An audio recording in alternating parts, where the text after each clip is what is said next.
Bonjour à tous.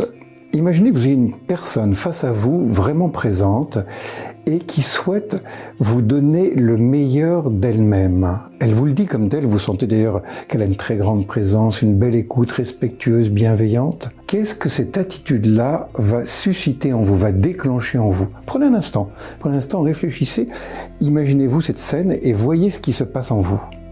C'est bon? Alors, ayant fait cette expérience, l'ayant formulée, si vous êtes plusieurs, vous pouvez vous dire à plusieurs, en effet, qu'est-ce qui est né en vous. En général, ce qui est né d'abord, c'est on est touché, on est rejoint, on sent même une joie, et le plus souvent, on sent même une espèce de dynamisme en soi. On a envie de donner à l'autre la même chose.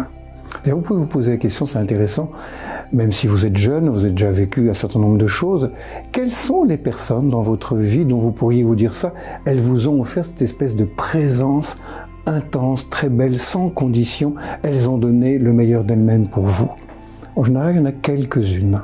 Alors vous allez me dire, mais quel rapport avec la Sainte Trinité, puisque c'est le sujet dont je dois vous parler aujourd'hui? Vous allez voir, parce que souvent quand on parle de la Trinité, d'abord on la voit de manière extrêmement statique. Vous avez peut-être des images devant vous, en effet on voit les trois personnes divines l'une à côté de l'autre. Et souvent aussi on la voit séparée, au-dessus, au-delà, et on ne la voit pas dans nos vies, alors qu'elle est présente, elle est intensément présente là. Bien évidemment, pour nous parler de la Trinité, il nous faut d'abord ouvrir la Bible, parce que c'est là même, bien sûr, qu'elle nous est révélée. Alors, même l'Ancien Testament, même si c'est pas explicite, si vous regardez dans le tout premier chapitre, faites le travail, ça vaut la peine d'ouvrir la Bible au chapitre 1, c'est Dieu qui crée. Qu'est-ce que vous voyez? Bien sûr, il y a Dieu qui parle, et aussi Dieu lui-même qui parle avec un souffle, et on voit dès le début qu'il y a l'Esprit qui est là et qui est présent sur la création. Dieu c'est le Père, la parole c'est le Fils, et l'Esprit bien sûr c'est l'Esprit Saint. Il n'empêche que la révélation des trois personnes divines est explicite seulement lorsque c'est Jésus lui-même qui en parle. Et là encore, vous n'avez pas un traité abstrait, vous la voyez en action, cette Trinité. Concrètement, quand vous regardez, dès le début, dès l'Annonciation, lorsque l'ange vient annoncer à Marie qu'elle va enfanter, il y a une parole très belle de l'ange qui dit « L'Esprit Saint viendra sur toi. La puissance du Très-Haut te prendra sous son ombre. » Donc, l'Esprit Saint, l'ombre, c'est encore une image de l'Esprit Saint.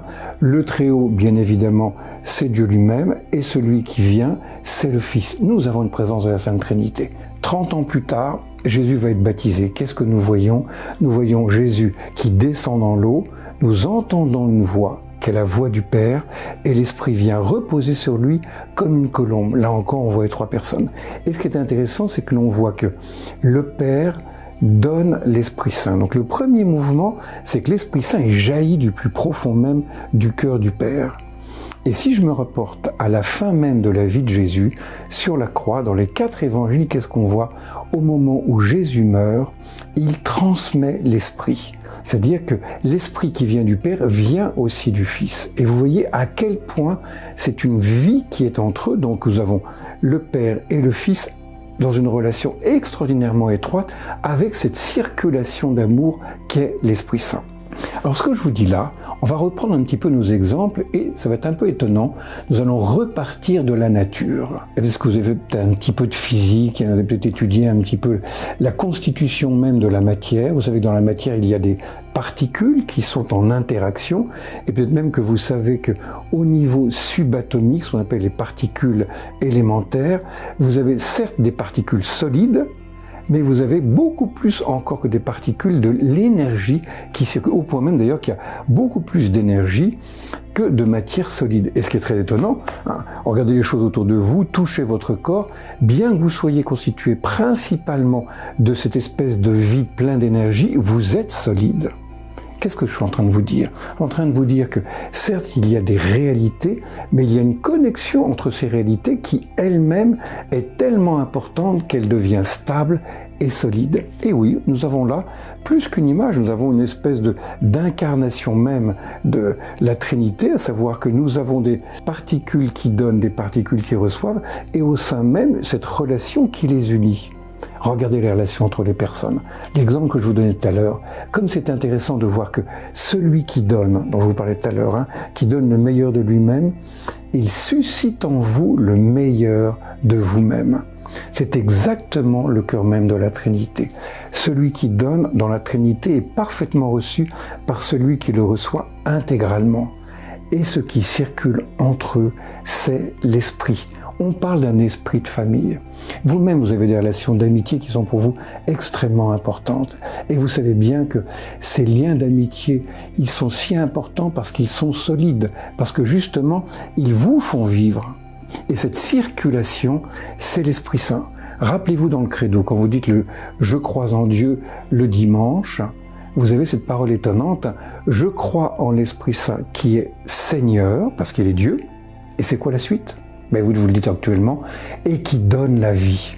Cette vie qui circule entre le Père et le Fils. Vous voyez, désormais, on arrête de voir la Trinité totalement séparée, on arrête de la voir, de façon complètement abstraite et statique. On voit maintenant qu'elle est partout imprimée. Dans toutes nos relations, elle est imprimée aussi dans la création. Mais vous voyez, cette Trinité dont nous parlons maintenant, voyez combien vous pouvez en vivre en vous-même, parce que de fait, l'Esprit Saint, il est présent en nous et fait circuler les choses, et que nous sommes nous-mêmes les fils du Père, et voyez aussi combien elle agit avec les autres, combien elle donne à notre relation une fécondité, une stabilité et une joie. Qu'est-ce que vous diriez à un jeune qui vous annonce qu'il se convertit, qu'il veut se convertir ? Alors, un jeune qui me dirait ça, d'abord, moi, je serais extrêmement touché, tout simplement. J'irais, oh, quelle merveille! Moi, ça me rappelle d'ailleurs ma conversion quand j'avais 18 ans, ou 17 ans. Je veux dire, mais est-ce que t'imagines le bonheur? T'es vraiment choisi par Dieu, toi, maintenant. T'es choisi par Dieu qui te montre son amour complètement électif, c'est-à-dire que c'est vraiment toi qui l'aimes de manière singulière, c'est la première chose. Et sache bien que si tu le reçois, cet immense cadeau, c'est pour une seule chose, c'est pour bénir tous les autres. Le bon Dieu n'a pas une espèce d'amour particulier pour certains alors qu'il exclurait d'autres, pas du tout. Si tu es béni, c'est pour bénir d'autres. Tu as une des plus belles paroles de Jésus, vous avez reçu gratuitement, donnez gratuitement. Donc reçois-le pleinement et tu vas voir ce qui va jaillir en toi pour donner gratuitement à tous ceux qui te côtoient. Donner le Christ aux autres que tu as reçu en toi et qui t'a transformé.